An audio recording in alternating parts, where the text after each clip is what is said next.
الحمد لله رب العالمين والصلاة والسلام على سيد المرسلين أما بعد فأعوذ بالله من الشيطان الرجيم بسم الله الرحمن الرحيم الصلاة والسلام عليك يا رسول الله وعلى آلك وأصحابك يا حبيب الله الصلاة والسلام عليك يا نبي الله وعلى آلك واصحابك یا نور اللہ۔ سرکار دو عالم نور مجسم صلی اللہ تعالی علیہ وآلہ وسلم کا فرمان عالی شان ہے، جس نے مجھ پر ایک مرتبہ درود پڑھا، اللہ عز و جل اس پر 10 رحمتیں نازل فرماتا ہے۔ صلو علی الحبیب صلی اللہ تعالی علی محمد۔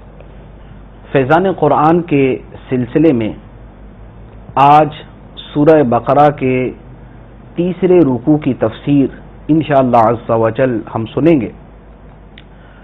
اللہ عز و جل ارشاد فرماتا ہے، یا ایھا الناس اعبدوا ربکم الذی خلقکم والذین من قبلکم لعلکم تتقون۔ اے لوگو، اپنے رب کی عبادت کرو جس نے تمہیں اور تم سے پہلے لوگوں کو پیدا کیا، یہ امید کرتے ہوئے عبادت کرو کہ تمہیں پرہیزگاری مل جائے۔ یہاں اس رکوع میں اللہ تبارک و تعالی نے تمام انسانوں کو اپنی عبادت کا حکم ارشاد فرمایا۔ سورہ بقرہ کے شروع میں اللہ تعالی نے ارشاد فرمایا تھا کہ یہ کتاب ہدایت ہے متقین کے لیے، پھر متقین کے اوصاف بیان فرمائے، اس کے بعد پھر کافروں کا تذکرہ ہوا اور اس کے بعد منافقین کا تذکرہ کیا۔ ان تمام گروہوں کا تذکرہ کرنے کے بعد اللہ عز و جل نے تقوی کے حصول کا طریقہ بیان فرمایا، اور وہ طریقہ اللہ تعالی کی عبادت اور اس کی اطاعت ہے۔ چنانچہ اسی پر ارشاد فرمایا کہ اعبدوا ربکم الذی خلقکم، کہ عبادت کرو اپنے اس رب کی جس نے تمہیں اور تم سے پہلوں کو پیدا فرمایا۔ یہاں پر 2-3 چیزیں قابل ذکر ہیں۔ پہلے نمبر پر اللہ تعالیٰ نے فرمایا عبادت کرو۔ عبادت کیا ہے؟ عبادت کا جو بنیادی مفہوم بنتا ہے وہ یہ ہے کہ آدمی اپنے کو بندہ سمجھ کے اور جس کے سامنے وہ تعظیم اور عاجزی کا طریقہ اختیار کر رہا ہے، اسے معبود مستقل بذات سمجھ کے کوئی فعل کرے جو اس کی تعظیم پر مشتمل ہو۔ یہ عبادت کا تقریباً خلاصہ کلام ہے۔ تو اب اللہ تعالیٰ کی بارگاہ میں عبادت یہ ہوگی کہ اللہ تعالیٰ کی عبادت کے جتنے بھی طریقے ہیں جو انسان کے بس میں ہیں وہ بجا لائے۔ اور یہاں آیت کے اندر مطلقاً تمام انسانوں کو فرمایا کہ اے لوگو اپنے رب کی عبادت کرو۔ یہ حکم کافروں کو بھی ہے، یہ حکم مسلمانوں کو بھی ہے، یہ حکم فاسقوں کو بھی ہے، یہ حکم نیکوں اور پرہیزگاروں کو بھی ہے۔ جو کفار ہیں ان کو عبادت کا حکم اس معنی میں ہوگا کہ اللہ تعالیٰ پر ایمان لاؤ، کہ عبادت کی جو سب سے بڑی بنیاد ہے وہ ایمان ہے، اور جو ایمان والے ہیں ان کو حکم ہوگا کہ اپنے رب کے احکامات پر عمل کرو۔ پھر اللہ تعالیٰ نے یہاں پر جو عبادت کا حکم دیا تو فرمایا کہ اپنے اس رب کی عبادت کرو جس نے تمہیں اور تم سے پہلوں کو پیدا کیا۔ یہاں پر اللہ تعالیٰ نے اپنے چند انعامات اور چند احسانات گنوائے۔ فرمایا کہ اس رب کی عبادت کرو جس نے تمہیں پیدا کیا، گویا تم معدوم تھے، وہ تمہیں عدم سے وجود میں لایا، تم کچھ نہ تھے، اس نے تمہیں پیدا کیا، تمہیں حیات عطا فرمائی۔ تو جس نے تمہیں زندگی عطا فرمائی اور تم سے پہلوں کو زندگی عطا فرمائی ہے، اس عظیم رب کی عبادت کرو۔ اور پھر فرمایا کہ لعلکم تتقون۔ عبادت کرنے کا مقصد بھی اپنے ذہن نشین کر لیں کہ عبادت کرنے سے اللہ تعالیٰ کو کوئی فائدہ نہیں، اللہ تعالیٰ اس سے بے نیاز ہے کہ اس کو کسی سے فائدہ ہو یا وہ کسی سے نفع حاصل کرے۔ عبادت کا فائدہ بندے کو ہوتا ہے۔ تو ارشاد فرمایا لعلکم تتقون، عبادت اس امید پر کرو کہ تمہیں تقوی مل جائے۔ تمہیں پرہیزگاری کی دولت مل جائے، تم متقین کے مرتبے پر فائز ہو جاؤ تو عبادت کرنے کا فائدہ تمہیں ملے گا۔ اور پھر اس کے ساتھ ارشاد فرمایا الذی جعل لکم الارض فراشا والسماء بناء وانزل من السماء ماء فاخرج به من الثمرات رزقا لکم فلا تجعلوا للہ اندادا وانتم تعلمون۔ وہ رب جس نے تمہارے لیے زمین کو بچھونا اور آسمان کو چھت بنایا اور اس نے آسمان سے پانی اتارا، پھر اس پانی کے ذریعے تمہارے کھانے کے لیے کئی پھل پیدا کیے، تو جان بوجھ کر اللہ کے شریک نہ بناؤ۔ یہاں اللہ تعالیٰ نے اپنے مزید چند احسانات کا تذکرہ فرمایا کہ اس رب کی عبادت کرو جس نے تمہیں اور تم سے پہلوں کو پیدا کیا، وہ کہ جس نے تمہارے لیے زمین کو بچھونا بنایا اور آسمان کو چھت بنایا اور آسمان کے بالائی طبقات سے تم پر پانی اتارا اور اس پانی کے ذریعے تمہاری زندگی کے اسباب مہیا کیے۔ تو یہ اللہ تعالیٰ کے مزید احسانات ہیں کہ ایک تو پیدا کیا، اب پیدا کرنے کے بعد جو زندگی کے لوازمات ہیں اللہ تعالیٰ نے وہ لوازمات بھی عطا فرمائے، زمین عطا فرمائی۔ اگر زمین نہ ہو تو انسان کے رہنے کی کوئی صورت ہی نہیں ہے، اور اسی طرح زمین تو موجود ہے لیکن زمین میں قوت نمو نہ ہو، زمین میں پیداواری قوت نہ ہو، زمین سے پھل نہ ہوگے، سبزیاں نہ ہوگے تو انسان کی زندگی ختم ہو جائے گی۔ تو اللہ تعالیٰ نے آسمان سے پانی نازل فرمایا، اس پانی کے ذریعے زمین سے رزق پیدا فرمایا اور اس رزق کے اوپر انسانی زندگی کا دار و مدار ہے۔ پھر ارشاد فرمایا وَإِن كُنتُمْ فِي رَيْبٍ مِّمَّا نَزَّلْنَا عَلَىٰ عَبْدِنَا فَأْتُوا بِسُورَةٍ مِّن مِّثْلِهِ وَادْعُوا شُهَدَاءَكُم مِّن دُونِ اللَّهِ إِن كُنتُمْ صَادِقِينَ۔ اور اگر تمہیں اس کتاب کے بارے میں کوئی شک ہو جو ہم نے اپنے خاص بندے پر نازل فرمائی، تو تم اس جیسی ایک صورت بنا لاؤ اور اللہ کے علاوہ اپنے سب مددگاروں کو بلا لو اگر تم سچے ہو۔ یہاں آیت مبارکہ کے اندر تین چیزوں کا تذکرہ فرمایا۔ پہلے تو سیاق و سباق جو آیت مبارکہ کا ہے کہ اس سے پہلے اللہ تعالیٰ نے اپنی عظمت کا بیان فرمایا، چنانچہ فرمایا کہ جس نے تم سے پہلوں کو پیدا کیا، زمین پیدا کیے، آسمان پیدا کیے، یہ اللہ تعالیٰ کی عظمت کا تذکرہ ہوا۔ اب اس کے بعد اللہ تبارک و تعالیٰ نے اپنے حبیب صلی اللہ تعالیٰ علیہ وآلہ وسلم کا تذکرہ فرمایا کہ وَإِن كُنتُمْ فِي رَيْبٍ مِّمَّا نَزَّلْنَا عَلَىٰ عَبْدِنَا، کہ جو ہم نے اپنے خاص بندے پر نازل فرمایا، اگر تمہیں اس کے بارے میں شک ہو تو پہلے ذکر خدا ہوا، اب اس کے بعد ذکر مصطفیٰ صلی اللہ تعالیٰ علیہ وآلہ وسلم ہو رہا ہے۔ تو یہ ہمارے دین کا اسلوب ہے کہ جہاں ذکر خدا کیا جاتا ہے اس کے ساتھ ذکر مصطفیٰ صلی اللہ علیہ وسلم بھی کیا جاتا ہے، اور اس کی ایک وجہ یہ بھی ہے کہ اللہ تعالیٰ کی عظمت کا چونکہ بیان ہوا، اب اللہ کی عظمت کی سب سے بڑی دلیل سرکار دو عالم صلی اللہ تعالیٰ علیہ وآلہ وسلم کی ذات مبارکہ ہے، تو اس لیے اللہ کی عظمت کا ذکر کرنے کے بعد سرکار کا ذکر ہوا، اور سرکار کی عظمت پر سب سے بڑی دلیل قرآن پاک ہے، لہذا سرکار دو عالم کے ساتھ قرآن پاک کا تذکرہ ہوا۔ اور پھر اس میں جو نبی کریم علیہ الصلوۃ والسلام کا تذکرہ کیا گیا اس کے لیے جو لفظ بیان فرمایا وہ ہے علی عبدنا، ہمارے خاص بندے پر جو ہم نے نازل فرمایا۔ تو یہاں اللہ تعالیٰ نے سرکار دو عالم صلی اللہ علیہ وسلم کی عبدیت، آپ کے بندہ ہونے کی نسبت اپنی طرف فرمائی کہ جو ہمارے خاص بندے ہیں۔ یہ اللہ تعالیٰ کا اپنے حبیب صلی اللہ تعالیٰ علیہ وآلہ وسلم کی عظمت و شان کا اظہار ہے۔ قرآن پاک میں کئی جگہ وہ ملیں گی جہاں اللہ تعالیٰ اپنے رب ہونے کی نسبت حضور کی طرف فرماتا ہے، کئی جگہ فرمایا فلا و ربی کا، تیرے رب کی قسم، تو اپنے رب ہونے کا بیان کیا تو اس کی نسبت سرکار دو عالم صلی اللہ علیہ وسلم کی طرف فرمائی، اور سرکار کے بندہ ہونے کا ذکر کیا تو اس کی نسبت اللہ تبارک و تعالی نے اپنی طرف فرمائی علی عبدنا، ہمارے خاص بندے پر۔ اسی لیے اعلیٰ حضرت رحمت فرماتے ہیں کہ خالق کا بندہ خلق کا آقا کہوں تجھے، کہ سرکار دو عالم صلی اللہ تعالیٰ علیہ وآلہ وسلم کے جو اوصاف ہیں ان کا بیان تو انسانی طاقت سے باہر ہے کہ انسان بیان کر ہی نہیں سکتا، اس کی انتہا یہ ہوتی ہے کہ خالق کے بندے ہیں اور تمام مخلوق کے آقا ہمارے آقا دو عالم صلی اللہ تعالیٰ علیہ وآلہ وسلم۔ پھر تیسری بات جو اس آیت مبارکہ میں ارشاد فرمایا فَأْتُوا بِسُورَةٍ مِّن مِّثْلِهِ وَادْعُوا شُهَدَاءَكُم مِّن دُونِ اللَّهِ إِن كُنتُمْ صَادِقِينَ۔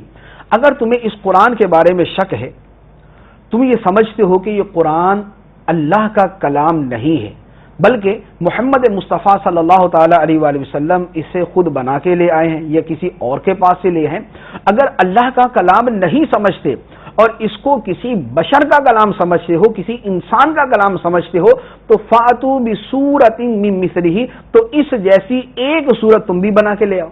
اگر یہ اللہ کا کلام نہیں ہے، کسی بشر کا کلام ہے، تو تمہیں اپنی فصاحت و بلاغت پہ ناز ہے، اپنی زبان دانی پہ ناز ہے، اپنے آپ کو تم عربی اور دوسروں کو عجمی یعنی گونگا سمجھتے ہو، دوسروں کے اوپر تم اپنی فوقیت جماتے ہو اور اپنے آپ کو بڑے عظیم شعراء شمار کرتے ہو، بڑے بڑے ادیب اپنے آپ کو شمار کرتے ہو، تو اگر یہ کسی انسان کا کلام ہے، کسی بشر کا کلام ہے، تو تم بھی انسان ہو، تم بھی اس جیسا کوئی کلام بنا کے لے آؤ۔ اور پھر اس میں تمہیں یہ بھی اجازت دی جاتی ہے کہ کوئی فرد واحد نہ بنائے، بلکہ تم سب بڑے بڑے فصحاء بلغاء مل جاؤ، بڑے بڑے ادیب جمع ہو جاؤ اور سب مل کر قرآن پاک کی ایک سورت کے برابر کوئی دوسری سورت بنا کے لے آؤ۔ اور اس میں حد نہیں ہے کہ بڑی سورت ہے یا چھوٹی سورت ہو، سورہ کوثر جیسی چھوٹی سی سورت بھی اگر تم بنا سکتے ہو تو بنا کے لے آؤ۔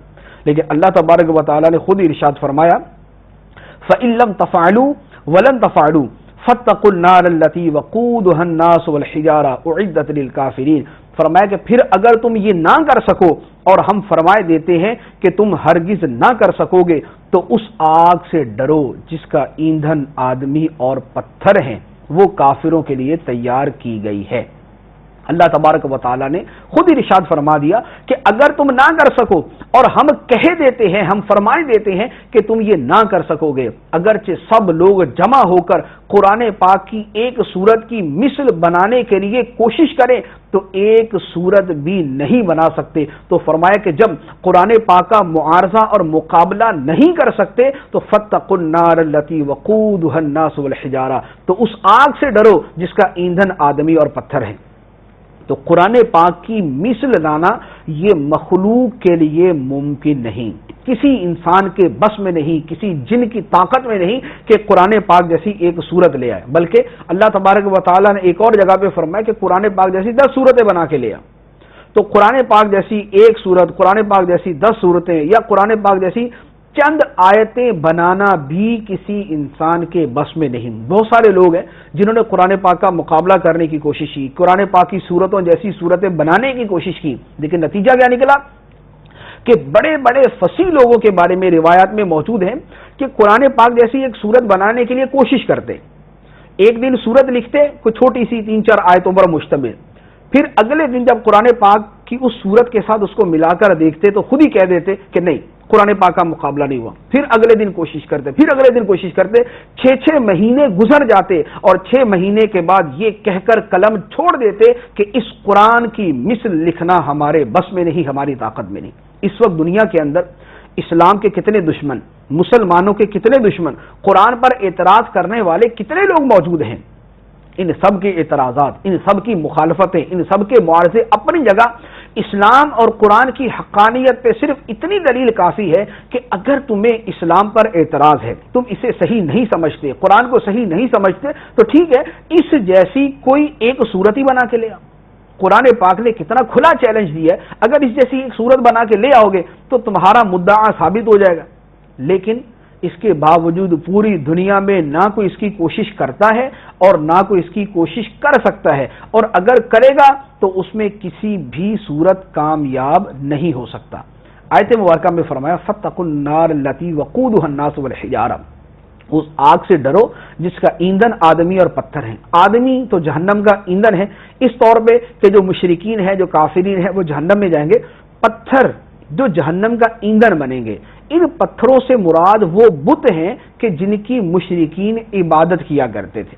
ان پتھروں کو جو جہنم میں ڈالا جائے گا وہ اصل میں ان مشرکین کی ذلت میں اضافہ کرنے کے لیے کہ جن کو تم اپنا معبود سمجھتے ہو، ان کی حالت یہ ہے کہ آج تمہارے ساتھ جہنم کے اندر وہ بھی موجود، اور پھر ان پتھروں کے ذریعے، جو وہ بت تھے، ان پتھروں کے ذریعے ان کافروں مشرکوں کے عذاب میں مزید اضافہ کیا جائے گا۔ تو گویا جن پتھروں کو، جن بتوں کو اپنا معبود سمجھا، اپنا مشکل کشا سمجھا، انہی کے ذریعے اللہ تبارک و تعالی ان کافروں کو عذاب دے گا۔ پھر آیت مبارکہ کے آخر میں ارشاد فرمایا اعدت للکافرین، یہ جہنم کافروں کے لیے تیار کی گئی ہے۔ اس سے دو چیزیں پتہ چلی۔ پہلی بات یہ پتہ چلی کہ جہنم وجود میں آ چکی ہے، جہنم پیدا ہو چکی ہے، جہنم موجود ہے۔ کیوں؟ اس لیے کہ اللہ تعالیٰ نے ماضی کے صیغے میں ارشاد فرمایا اعدت، جہنم تیار کی گئی ہے، یعنی تیار کی جا چکی ہے۔ تو اس کا مطلب ہے کہ جہنم وجود میں آ چکی ہے۔ اب یہ کائنات میں کہاں ہے؟ تو یہ جو ہے یہ ہمارے علم میں نہیں ہے، یہ ہمارے مشاہدے میں نہیں ہے، ہمارے مشاہدے سے باہر ہے۔ تو اب اس وجہ سے کوئی شخص اس کا انکار نہیں کر سکتا کہ چونکہ ہم نے تو آسمان و زمین بہت سارے دیکھ لیے، ہمیں تو کچھ بھی نظر نہیں آیا۔ کائنات کے اندر کروڑوں چیزیں جو ابھی تک انسانوں نے دیکھی نہیں، لیکن ان کا وجود ہے۔ تو اسی طرح جہنم موجود ہے، لیکن ابھی ہمارے مشاہدے میں نہیں ہے، اور وہ مشاہدہ ہمیں مرنے کے بعد ہی ہوگا۔ اور دوسری بات ارشاد فرمایا للکافرین، جہنم تیار کی گئی ہے کافروں کے لیے۔ تو اس سے پتہ چلا کہ بنیادی طور پر جہنم کافروں کے لیے ہے۔ مسلمان جو جہنم میں جائیں گے اپنے برے اعمال کی وجہ سے، تو وہ کچھ عرصے کے لیے جائیں گے، اس کے بعد جہنم سے نکال لیے جائیں گے، کیونکہ بنیادی طور پر جہنم کافروں کے لیے تیار کی گئی۔ اس کے بعد اللہ تبارک و تعالی ارشاد فرماتا ہے وَبَشِّرِ الَّذِينَ آمَنُوا وَعَمِلُوا الصَّالِحَاتِ أَنَّ لَهُمْ جَنَّاتٍ تَجْرِي مِن تَحْتِهَا الْأَنْهَارُ كُلَّمَا رُزِقُوا مِنْهَا مِن ثَمَرَةٍ رِزْقًا قَالُوا هَذَا الَّذِي رُزِقْنَا مِن قَبْلُ وَأُتُوا بِهِ مُتَشَابِهًا وَلَهُمْ فِيهَا أَزْوَاجٌ مُطَهَّرَةٌ وَهُمْ فِيهَا خَالِدُونَ۔ اور ان لوگوں کو خوشخبری دو جو ایمان لائے اور انہوں نے اچھے عمل کیے کہ ان کے لیے ایسے باغات ہیں جن کے نیچے نہریں بہہ رہی ہیں۔ جب انہیں ان باغوں سے کوئی پھل کھانے کو دیا جائے گا تو پھل دیکھ کر کہیں گے یہ تو وہی رزق ہے جو ہمیں پہلے بھی دیا گیا تھا، حالانکہ انہیں صرف صورت میں ملتا جلتا پھل پہلے دیا گیا تھا۔ اور ان جنتیوں کے لیے ان باغوں میں پاکیزہ بیویاں ہوں گی اور وہ ان باغوں میں ہمیشہ رہیں گے۔ یہاں آیت مبارکہ میں کئی امور کا بیان ہوا۔ پہلے فرمایا وَبَشِّرِ الَّذِينَ آمَنُوا وَعَمِلُوا الصَّالِحَاتِ، خوشخبری دو ایمان والوں کو اور اچھے عمل کرنے والوں کو۔ قرآن پاک کا ایک اسلوب ہے کہ اللہ تعالیٰ جب کافروں اور ان کے عذاب کا تذکرہ فرماتا ہے تو اس کے بعد ایمان والوں اور ان کی جزا کا تذکرہ بھی فرماتا ہے۔ اس سے پہلے فرمایا کہ کافروں کے یہ اوصاف ہیں، اور آخر میں فرمایا اعدت للکافرین، جہنم کافروں کے لیے تیار کی گئی۔ تو چونکہ پچھلی آیت میں جہنم اور کافروں کا تذکرہ ہوا، اب اگلی آیت کے اندر جنت اور ایمان والوں کا تذکرہ کیا گیا۔ تو فرمایا وبشر الذین آمنوا وعملوا الصالحات، ایمان والوں کو اور اچھے عمل کرنے والوں کو بشارت دو۔ تو اس سے ایک ہمیں اسلوب بھی سمجھ آتا ہے کہ واضح و نصیحت کا طریقہ یہ ہے کہ ترغیب اور ترہیب، یعنی فضائل کا بیان اور عذاب کی وعیدوں، ان دونوں کا بیان ہونا چاہیے۔ صرف ثواب، صرف رحمت کا ایسا بیان کہ جس کی وجہ سے لوگ عمل سے غافل ہو جائیں، یہ درست نہیں۔ اور فرمایا کہ ان کے لیے تو جو ایمان والے ہیں اور اچھے عمل کرنے والے ہیں، فرمایا صالحات، صالحات وہ نیکیاں جو اللہ تعالیٰ کو راضی کرنے والی ہیں، خواہ وہ فرض ہیں، خواہ واجب ہیں، خواہ نفل ہیں، خواہ سنت ہیں، خواہ وہ کسی اور درجے سے تعلق رکھتی ہیں۔ صالحات وہ نیکیاں جو اللہ تعالیٰ کو راضی کرنے والی ہیں اور اس کے حکم کے موافق ہیں، تو ان کے لیے جنت کی بشارتیں ہیں جن کے نیچے نہریں بہتی ہیں۔ وَأُتُوا بِهِ مُتَشَابِهًا، جنت کے بارے میں تذکرہ فرمایا کہ جنت کے اندر جنتیوں کو پھل دیے جائیں گے۔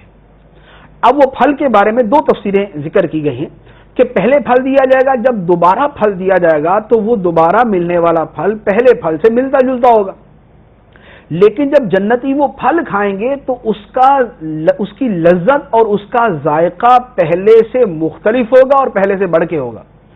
تو اس کی وجہ سے ان کے سرور اور ان کی لذت اور ان کی خوشی کے اندر اور بھی اضافہ ہوگا۔ دوسرا معنی یہ بیان کیا کہ دنیا کے اندر جو پھل ہمارے ہاں موجود ہیں، جنت کے اندر بھی ایسے ہی پھل دیے جائیں گے۔ جب یہ پھل جنتیوں کو ملیں گے تو وہ کہیں گے کہ ھذا الذی رزقنا من قبل، یہ تو وہ پھل ہے جو ہمیں پہلے بھی ملا، یعنی ہمیں دنیا کے اندر بھی ملا تھا، لیکن فرمایا کہ ان کو ظاہراً ملتا جلتا پھل دیا گیا۔ جب وہی پھل جنت میں کھائیں گے تو جنتی پھل کا ذائقہ دنیاوی پھل سے ہزارہا گنا زیادہ بہتر ہوگا، اور وہ جنتی پھل دنیاوی پھل سے بہت زیادہ عمدہ اور اعلیٰ ہوگا، تو اس کی وجہ سے ان کی خوشی کے اندر مزید اضافہ ہوگا۔ اور پھر اس پھل اور ان نعمتوں کے ساتھ اللہ تبارک و تعالیٰ فرماتا ہے وَلَهُمْ فِيهَا أَزْوَاجٌ مُطَهَّرَةٌ، جنتیوں کو جنت میں پاکیزہ بیویاں ملیں گی۔ پاکیزہ بیویوں سے کیا مراد ہے؟ جو پاک ہیں، کن چیزوں سے؟ ظاہری اور باطنی تمام علائشوں سے، ظاہری اور باطنی تمام خرابیوں سے، ظاہری اور باطنی تمام گندگیوں سے۔ ظاہری جو عوارض نسوانی ہیں، جو عورتوں کو عوارض جو ہے وہ لاحق ہوتے ہیں، تو جنتی بیویاں جو ہے وہ ان سے پاک ہوں گی۔ اور باطنی خوبیاں کیا ہوں گی؟ باطنی طور پر وہ خرابیوں سے پاک کیا ہوں گی؟ ان میں چڑچڑا پن نہیں ہوگا، ان میں ضد نہیں ہوگی، ان میں ہٹ دھرمی نہیں ہوگی، ان میں بد اخلاقی نہیں ہوگی، ان میں بدتمیزی نہیں ہوگی۔ تو یہ جو باطنی خامیاں ہیں، جنتی بیویاں ان خامیوں سے بھی پاک ہوں گی۔ اور پھر اللہ عز و جل نے فرمایا وَهُمْ فِيهَا خَالِدُونَ، اور یہ جنتی جنت میں ہمیشہ رہیں گے۔ جنتی جو ایک مرتبہ جنت میں چلا گیا وہ جنت سے دوبارہ نکالا نہیں جائے گا، ہمیشہ ہمیشہ کے لیے اللہ عز و جل کی ان عظیم نعمتوں کے اندر ہوگا۔ تو یہاں آیت مبارکہ کے اندر جنت کا بیان ہوا کہ اللہ عز و جل نے جنت تیار فرمائی ایمان والوں کے لیے۔ جنت کی عظمت کیا ہے اس کا حقیقی طور پر تو ہم تصور بھی نہیں کر سکتے۔ اس کی وجہ یہ ہے کہ قرآن پاک میں اللہ تبارک و تعالیٰ نے ارشاد فرما دیا کہ ایمان والوں کے لیے ایسی ایسی نعمتیں اور ایسی ایسی آنکھوں کی ٹھنڈک اللہ عز و جل نے تیار کی ہے کہ جو تمہارے دل کے اوپر بھی گزر نہیں سکتی، جس کا تم تصور بھی نہیں کر سکتے۔ اللہ تعالیٰ نے جنت کے اندر کیسی کیسی نعمتیں رکھی ہیں۔ احادیث مبارکہ کے اندر جو جنت کی عظمت اور جنت کی نعمتوں کا تذکرہ ہے، ان میں سے کچھ جو ہے صدر شریعہ بدر الطریقہ مولانا امجد علی آدمی رحمۃ اللہ تعالی علیہ نے بہار شریعت کے پہلے حصے کے اندر تحریر فرمایا۔ اس میں چند ایک چیزیں صرف عرض کرتا ہوں۔ فرماتے ہیں کہ اگر جنت کی کوئی ناخن بھر چیز دنیا میں ظاہر ہو تو تمام آسمان و زمین اس کے نور سے آراستہ ہو جائیں، اور اگر جنتی کا کنگن یعنی کلائی کا ایک زیور ظاہر ہو تو آفتاب کی روشنی مٹا دے جیسے آفتاب ستاروں کی روشنی کو مٹا دیتا ہے۔ مزید فرمایا جنت کی اتنی جگہ جس میں کوڑا یعنی وہ چابک درہ جس کے ساتھ یہ گھوڑے وغیرہ کو جو مارا جاتا ہے، جنت کی اتنی جگہ جس میں کوڑا رکھ سکے، دنیا اور جو کچھ دنیا میں ہے ان تمام سے بہتر ہے۔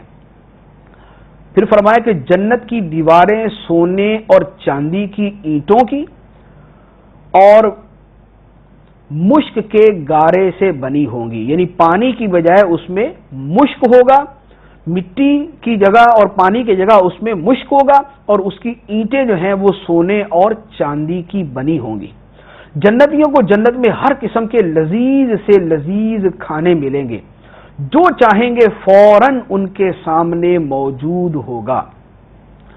اور مزید فرمایا کہ جنتیوں میں اللہ عز و جل کے نزدیک سب سے زیادہ معزز وہ شخص ہوگا جو اللہ عز و جل کے وجہ کریم کے دیدار سے ہر صبح و شام مشرف ہوگا، یعنی اللہ تعالیٰ کا جو دیدار کرے گا۔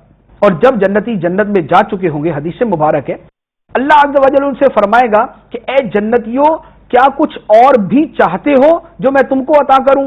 تو جنتی عرض کریں گے اے مولا تو نے ہمارے منہ روشن کیے، جنت میں داخل کیا، جہنم سے نجات عطا فرمائی، ہمیں اور کیا چاہیے؟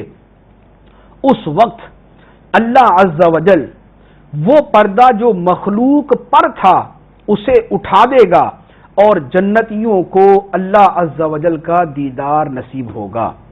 صدر شریعہ آخر میں دعا لکھتے ہیں اللہم ارزقنا زیارت وجہک الکریم بجاہ حبیبک الرؤوف الرحیم علیہ الصلاۃ والتسلیم، اے اللہ اپنے حبیب رؤوف الرحیم صلی اللہ علیہ وسلم کے صدقے ہمیں اپنا دیدار نصیب فرما، ہو نظر کرم بہر ضیا سوئے گناہگار، جنت میں پڑوسی مجھے آقا کا بنا دے۔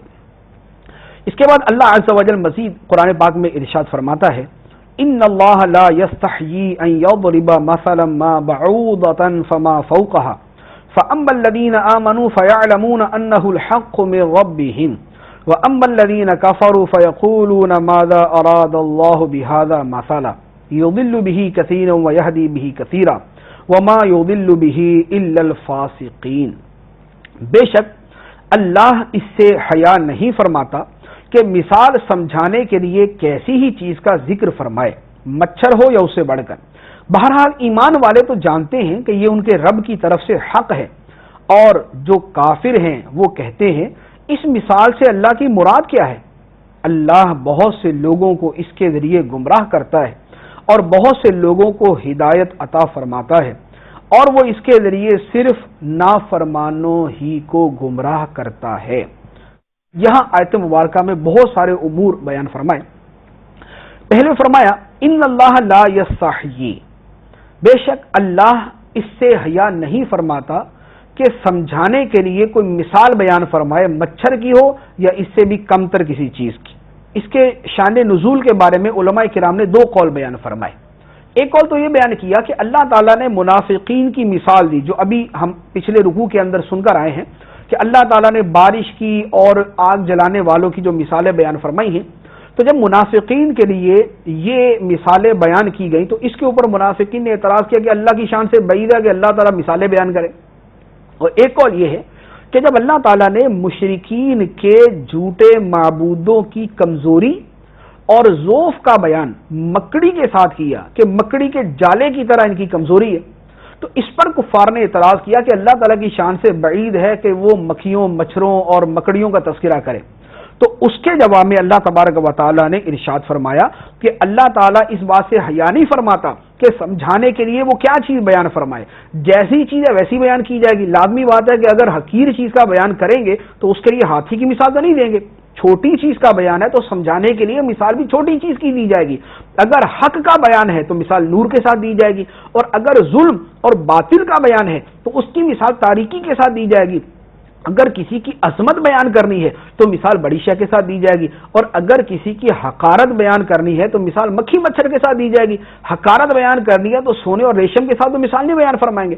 تو ارشاد فرمایا کہ اللہ تعالیٰ اس بات سے حیا نہیں فرماتا کہ سمجھانے کے لیے مثال بیان فرمائے، مچھر کی ہو یا اس سے بھی کمتر کسی چیز کی ہو۔ پھر ارشاد فرمایا کہ اللہ تعالیٰ جب قرآن پاک میں مختلف چیزیں بیان فرماتا ہے، مثالیں ہیں یا اس کے علاوہ اور چیزیں بیان فرماتا ہے، تو اس وقت دو گروہ ہوتے ہیں، ایک ایمان والوں کا اور ایک کافروں کا۔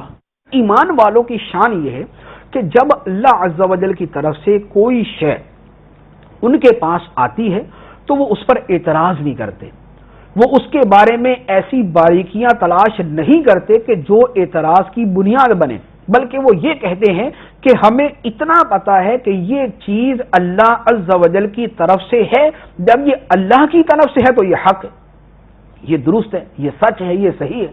جبکہ کافروں کی مثال یہ ہے کہ جب اللہ عز و جل کی طرف سے کوئی حکم آتا ہے تو اس پر اعتراض کرتے ہیں، اس کے بارے میں مختلف باتیں کرتے ہیں۔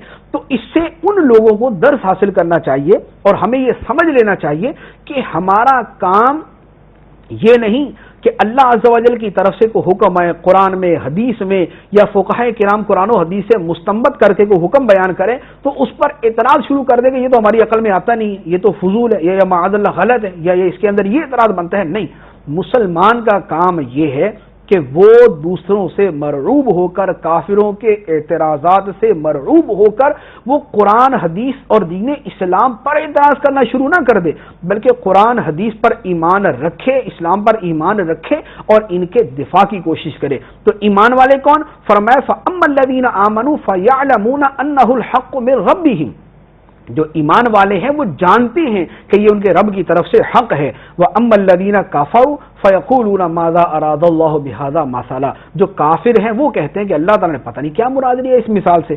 تو ایمان والوں کا اور کافروں کا فرق جو ہے وہ ان کی باتوں سے اور ان کے طرز عمل سے معلوم ہو جاتا ہے۔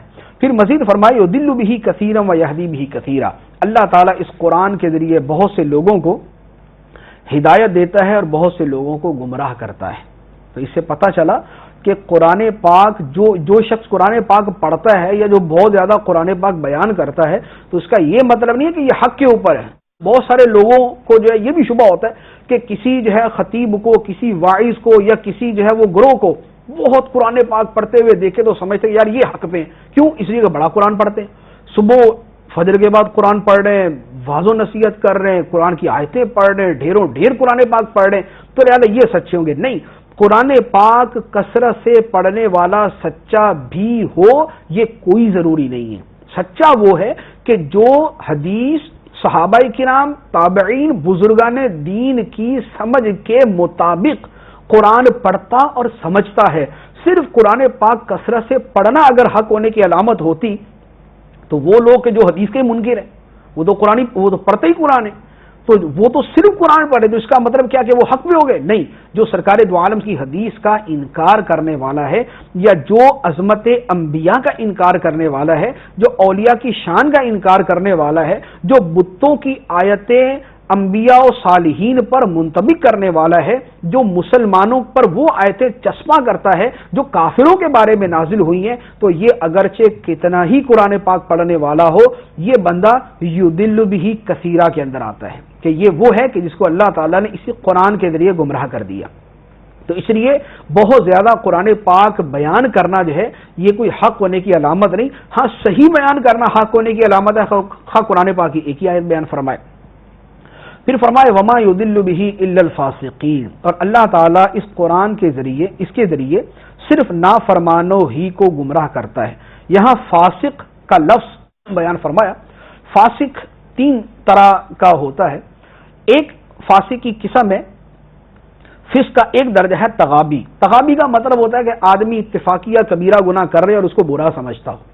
دوسری قسم ہے انہماک۔ انہماک کا مطلب ہے کہ آدمی گناہ کبیرہ کرتا ہے، بار بار کرتا ہے اور اس سے بچنے کی کوشش بھی نہیں کرتا۔ اور تیسری قسم ہے جحود۔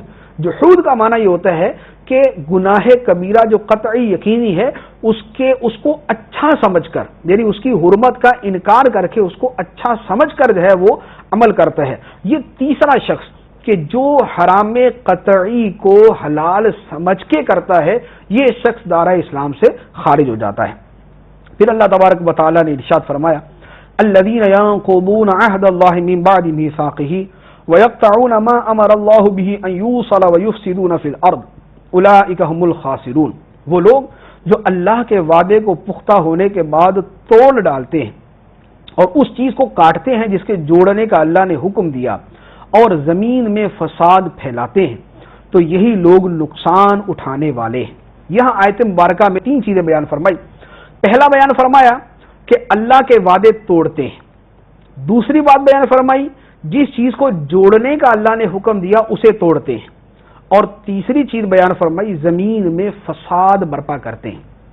تو تین چیزیں، اللہ کے وعدوں کو توڑنا، جن چیزوں کو جوڑنے کا اللہ نے حکم دیا ان کو کاٹنا، اور زمین میں فساد برپا کرنا۔ ان تین چیزوں کے بارے میں اللہ تعالیٰ فرماتا ہے اولئک هم الخاسرون، تو یہی لوگ نقصان اٹھانے والے ہیں۔ عہد توڑنے کا یہاں پر تذکرہ ہوا۔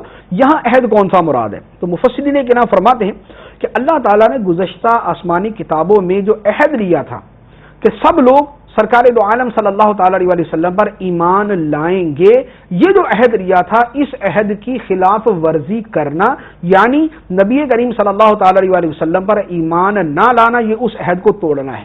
اور بعض مفسرین نے بیان فرمایا کہ عہد تین ہیں۔ ایک عہد وہ ہے جو یوم الست، مخلوق کے پیدا کرنے سے پہلے، انسانوں کے دنیا میں وجود میں آنے سے پہلے اللہ عز و جل نے لیا تھا، جس میں فرمایا تھا الست بربکم، کیا میں تمہارا رب نہیں؟ تو سب نے کہا تھا بلا، کیوں نہیں۔ ایک وہ عہد۔ دوسرا عہد وہ ہے جو اللہ تعالیٰ نے نبیوں سے لیا تھا کہ وہ دین کی جو ہے تبلیغ فرمائیں گے۔ اور تیسرا عہد وہ کہ جو اللہ عز و جل نے علماء سے لیا تھا کہ وہ حق کو چھپائیں گے نہیں بلکہ لوگوں کے سامنے بیان کریں گے۔ یہ تینوں عہد قرآن پاک میں مذکور ہیں۔ تو فرمایا کہ الذین ینقضون عہد اللہ، وہ لوگ کہ جو اللہ کے عہد کو توڑتے ہیں۔ تو اس میں سب سے پہلے تو وہ لوگ داخل ہیں کہ جنہوں نے یہ عہد کیا کہ حق بیان کریں گے، حق چھپائیں گے نہیں، لیکن اس کے باوجود حق چھپاتے ہیں۔ کہا گیا کہ سرکار کی عظمت بیان کی جائے گی لیکن بیان نہیں کرتے۔ کہا گیا کہ احکام شرعیہ بیان کریں گے لیکن احکام شرعیہ میں رد و بدل کرتے ہیں، تغییر و تحریف کرتے ہیں، ان میں تبدیلی کرتے ہیں، تو یہ وہ لوگ ہیں اولئک هم الخاسرون، جو خسارہ پانے والے، ویفسدون فی الارض، اور یہ زمین میں فساد برپا کرتے ہیں۔ تو زمین میں فساد برپا کرنا ایک تو کفر و شرک کے ذریعے، اور ایک اس کے علاوہ جو مطلقاً فساد برپا کرنا ہے وہ بھی اللہ عز و جل کی بارگاہ میں سخت ناپسندیدہ اور ناجائز و حرام ہے۔ مزید فرمایا کہ وَيَقْطَعُونَ مَا أَمَرَ اللَّهُ بِهِ أَن يُوصَلَ، وہ لوگ کاٹتے ہیں اس چیز کو جس کے جوڑنے کا اللہ نے حکم دیا۔ اب جن چیزوں کے ملانے کا، جوڑنے کا اللہ نے حکم دیا وہ کیا ہے؟ نمبر 1 رشتہ داروں سے تعلقات جوڑنا، نمبر 2 مسلمانوں کے ساتھ دوستی اور محبت کرنا، نمبر 3 تمام انبیاء کو تسلیم کرنا، اور نمبر 4 تمام کتابوں کی تصدیق کرنا اور حق پر جمع ہونا۔ اب ان کو توڑنا کیا ہوا؟ رشتہ داروں سے جوڑنے کا فرمایا تو رشتہ داری توڑ دی جائے، مسلمانوں کے ساتھ اچھے سلوک کا فرمایا، دوستی اور محبت کا فرمایا، ان سے نفرت و بغض رکھا جائے، عداوت رکھی جائے، دشمنی رکھی جائے، انبیاء کو تسلیم کرنے کا فرمایا تو ان کا انکار کیا جائے، تمام کتابوں کی تصدیق کا فرمایا، ان کا انکار کیا جائے۔ تو یہ چیز جو ہے یہ ہے اللہ کے عہد کو توڑنا اور ان چیزوں کو کاٹنا جن کے جوڑنے کا اللہ نے حکم دیا۔ اس کے بعد اللہ عز و جل ارشاد فرماتا ہے کیف تکفرون باللہ وکنتم امواتا فاحیاکم ثم یمیتکم ثم یحییکم ثم الیہ ترجعون، تم کیسے اللہ کے منکر ہو سکتے ہو حالانکہ تم مردہ تھے تو اس نے تمہیں پیدا کیا، پھر وہ تمہیں موت دے گا، پھر تمہیں زندہ کرے گا، پھر اسی کی طرف تمہیں لوٹایا جائے گا۔ یہاں پر توحید و نبوت کے دلائل، کفر و ایمان کی جزا و سزا کے بعد اللہ عز و جل نے ارشاد فرمایا کہ کفر کی برائی اور کفر کی خرابی اور ایمان کی فضیلت اور ایمان کی عظمت جب یہ تمہارے سامنے واضح ہے تو اس کے بعد تم اللہ کا انکار کیسے کر سکتے ہو جس کے تم پر اتنے احسانات ہیں کہ تم کچھ نہ تھے۔ کیف تکفرون باللہ وکنتم امواتا، تم مردہ تھے یعنی بے جان جسم تھے یا تھے ہی نہیں، لیکن اس نے تمہیں زندگی عطا فرمائی، تمہیں زندگی عطا فرمائی، تم پیدا ہوئے، اور اس کے بعد وہ تمہیں دوبارہ موت عطا کرے گا، مر جاؤ گے، اس کے بعد تمہیں دوبارہ زندگی عطا کرے گا، یا قبر کی زندگی یا آخرت کی زندگی دونوں مراد ہو سکتی ہیں، تو تمہیں زندگی عطا فرمائے گا، اور پھر تم اللہ کی بارگاہ میں اپنے حشر و نشر کے لیے، اپنے حساب کے لیے جمع ہوگے۔ تو جب اللہ عز و جل کا اتنا احسان ہے کہ تم کچھ نہ تھے، اس نے تمہیں وجود دیا، زندگی دی، زندگی کے لوازمات دیے، نعمتیں عطا فرمائی، تو اس کے باوجود تم اللہ کا انکار کیسے کر سکتے ہو؟ پھر فرمایا هو الذی خلق لکم ما فی الارض جمیعا ثم استوى الی السماء فسواہن 7 سماوات وهو بكل شیء علیم، وہی ہے جس نے جو کچھ زمین میں ہے سب تمہارے لیے بنایا، پھر اس نے آسمان کے بنانے کا قصد فرمایا تو ٹھیک 7 آسمان بنائے، اور وہ ہر شے کا خوب علم رکھتا ہے۔ یہاں فرمایا کہ جو کچھ زمین میں ہے اللہ نے تمہارے لیے بنایا، تو جو کوئی زمین میں ہے وہ ہمارے لیے بنا کہ ہمارے لیے زمین میں ظاہری باطنی فوائد، ظاہری فوائد تو ہم سب کے سامنے کھاتے ہیں، پیتے ہیں، زمین سے فائدے اٹھاتے ہیں، معدنیات، رزق، ہزاروں لاکھوں چیزیں ہمیں زمین سے ملتی۔ باطنی فائدہ یہ ہے کہ اس کے ذریعے اللہ کی عظمت کا پتہ چلتا ہے، اللہ کی قدرت کا پتہ چلتا ہے، اور اللہ تعالیٰ کی عظمت و شان کا پتہ چلتا ہے۔ تو ظاہری باطنی فوائد زمین کے اندر ہے۔ اسی آیت مبارکہ پر علماء کرام نے فرمایا کہ اس سے پتہ چلتا ہے کہ اصل اشیاء کے اندر یہ ہے کہ اشیاء جو ہیں مباح ہیں، جائز ہیں، حلال ہیں، کیونکہ اللہ تعالیٰ نے فرمایا کہ جو کچھ زمین میں ہے وہ اللہ تعالیٰ نے تمہارے لیے پیدا فرمائے، تو چونکہ ہمارے لیے پیدا فرمائے تو ہم استعمال کریں گے، اس سے فائدہ اٹھائیں گے، تو ہمارے لیے وہ پیدا ہوئی۔ تو جن چیزوں سے شریعت نے منع نہیں فرمایا وہ چیزیں ہمارے لیے حلال ہیں۔ اور پھر فرمایا وَهُوَ بِكُلِّ شَيْءٍ عَلِيمٌ، اللہ تعالیٰ ہر شے کا علم رکھنے والا ہے، تو اس نے ہر شے کو اپنے علم سے پیدا فرمایا۔ اللہ عز و جل ہمیں قرآن کا فہم عطا فرمائے، آمین بجاہ النبی الامین صلی اللہ تعالی علیہ وسلم۔